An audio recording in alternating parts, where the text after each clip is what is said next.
In this video, I'm gonna give you 5 tips or keys to making a successful offer in this competitive market. So let's get started.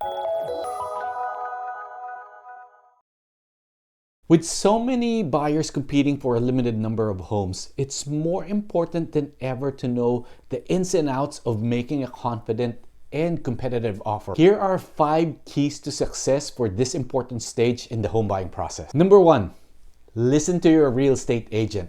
Hopefully that's me and my team. Let me tell you about a buyer that I was showing his family several homes. When they found a nice house in Dublin, we talked about what to offer and how to write an offer. He told me that he was just going to talk to his dad and see what he says. Well, his dad lives halfway across the world on a different continent. The dad told him to lowball the offer and make the seller come back with an offer. Guess how that went? Look, this is like going to your doctor and he or she tells you that you have to make changes to your lifestyle and diet, and your response is, "Thanks, doc.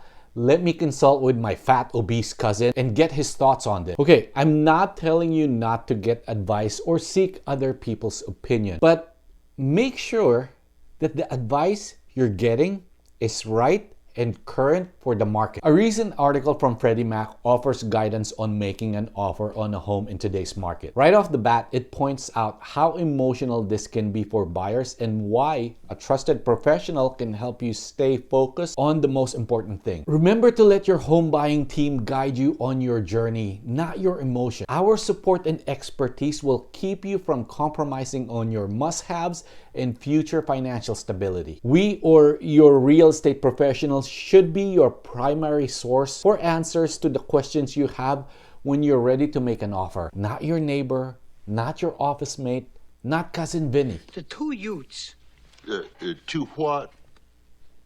Number 2, understand your finances. I remember this call that I got from excited buyers asking me about a property here in Castro Valley. One of the questions I asked was if they were paying cash or are they pre-approved with a lender? The response that I got was, "We have excellent credit, money in the bank, and if we like the property, we will get pre-approved." I had to nicely explain to them that it's a requirement of sellers nowadays to show proof of funds if you're paying for cash or paying in cash, or showing a pre-approval if financing before confirming appointments. Your good credit and money in the bank doesn't mean anything. It's like, show me the money.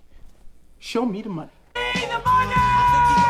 Look, you don't go to Starbucks, order coffee, and tell them, "I left my wallet at home, but I'm good for it." At least all the Starbucks that I go to, they don't allow that. Having a complete understanding of your budget and how much house you can afford is essential. The best way to know this is to reach out to your lender, preferably a local lender, to get pre-approved for a loan early in the home buying process. Only 44% of today's prospective home buyers are planning to apply for a pre-approval. So be sure to take this step so you stand out from the crowd and to get even allowed to view the property. Number 3, be ready to move quickly. Look, I hear buyers often ask me, when is the deadline for the offer? Look, if there's no offer deadline or no other notice if there will be one, make the offer.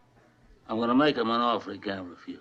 You need to get the seller to act. According to the Realtors Confidence Index published monthly by the National Association of Realtors, or NAR, the average property being sold today is receiving more than 3 offers and is only on the market for a few weeks. That's the national average. Here in the East Bay, it's more like 5 to 7 offers in less than 14 days on the market. These are both results of today's competitive market, showing how important it is to stay agile and vigilant in your search. As soon as you find the right home for your needs, be prepared to work with your agent to submit an offer as quickly as possible. Number 4, it goes hand in hand with number 3, and that is make an aggressive offer based on the information given to you by your realtor. Again, hopefully that's us. When you combine acting quickly and making an aggressive offer, your chances are better. A client asked me, what is an aggressive offer? Look, if a property has been on the market only for a couple of days and it's booked solid with showing appointments, making a full price offer with all or long contingencies is not a competitive offer. I had this listing in Fremont that received 4 offers that were somewhat close to each other in price.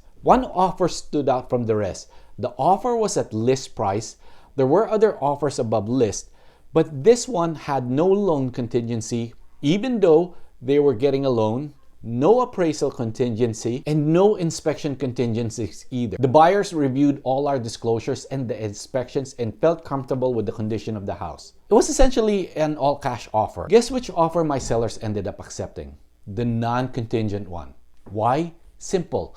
This was almost like a cash offer. Not only that, it showed how much the buyers really wanted the house. They were willing to put their deposit on the line by removing all contingencies up front. Look, it's only natural to want the best deal you can get on a home. However, Freddie Mac also warns that submitting an offer that's too low can lead sellers to doubt how serious you are as a buyer. Don't even submit an offer that will be just tossed out as soon as it's received. The expertise of your agent brings to this part of the process will help you stay competitive. Your agent will work with you to make an informed offer based on the market value of the home, the condition of the home, the most recent sales price in the area, and how competitive the local market is. And finally, number 5, be a flexible negotiator. After submitting an offer, the seller may accept it, reject it, or counter with their own terms. In a competitive market, it's important to stay nimble throughout the negotiation process. And again, I go back to tip number 3 and tip number 4. Act fast and decisively in negotiating. I remember making an offer on a property and we received a multiple seller counter offer the next day from the seller. A multiple counter offer from the seller means that the seller countered not just us but all the other buyers as well. I told my buyers, let's review the counter and make a decision right away. Well, they asked me, how much time do we have? I told them that we were given 24 hours, but I wouldn't even wait an hour to make a decision. My buyer said that they will make a decision by the end of the day. We got the counter offer about midday, or late in the morning. Before the day ended, I got a call from the listing agent and she told me that they already accepted another offer. She said that when they sent out the counter offer, one came back within 5 minutes, signed and accepted by the buyer. The seller said that it showed them that these buyers really wanted their house and was willing to act fast and decisively. By the way, the counter had nothing to do with price. So look, the bottom line is this. In today's competitive market, it makes more important than ever to make a strong offer on a home, and we, as your trusted expert, can help you rise to the top along the way. If you want a copy of our home buyer's guide or our seller's guide, send me a message below. Thanks for watching. Check out the rest of our video.